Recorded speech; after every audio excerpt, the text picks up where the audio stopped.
Report News. Balikan natin ang sitwasyon sa lungsod ng Naga ilang minuto bago ang penitential procession ng Poong Nazareno. Detalye mula kay Rajaman Paulo Papa ng RMN Naga. RMN Live Report.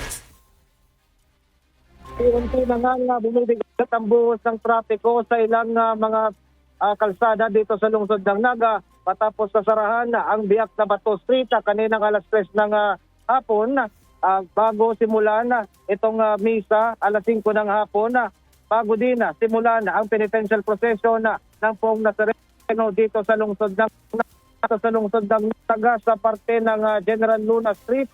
Unti-unti na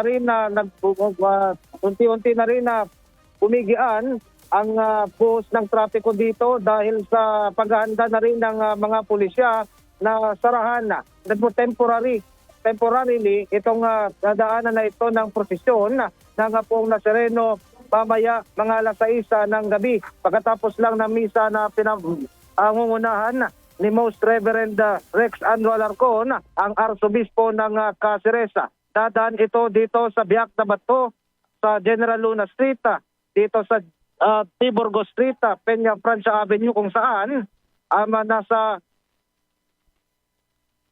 kung saan gagawin ang pagdungaw ng Birhen ng Peña Francia sa San Francisco Church at dediretso ng Calle Santona Street, Elias Angeris Street hanggang sa makabalik doon sa Biak na Bato Street kung saan nandun ang Holy Cross Parish kung saan ilalagak ang imahe ng itim na Nazareno. Sa ngayon ay patuloy itong dinadayo ng mga deboto mula Visayas at ng Quezon Province para dito na rin magdiwang ng selebrasyon ng kapistahan ng itim na Nazareno. Imbis na pumunta na sila dito dyan sa Maynila, mas pinili nila dito na lamang magdiwang dahil na rin sa distansya at kalagayan ng traffic sa bayan ng Ragaya, Camarines Sur. Kasama mo dito sa lungsod ng Naga, Rajaman Paulo Papa, Tatak, RMN. Traslasyon 2026, Pista ng Nazareno. The RMN Network News Special Coverage.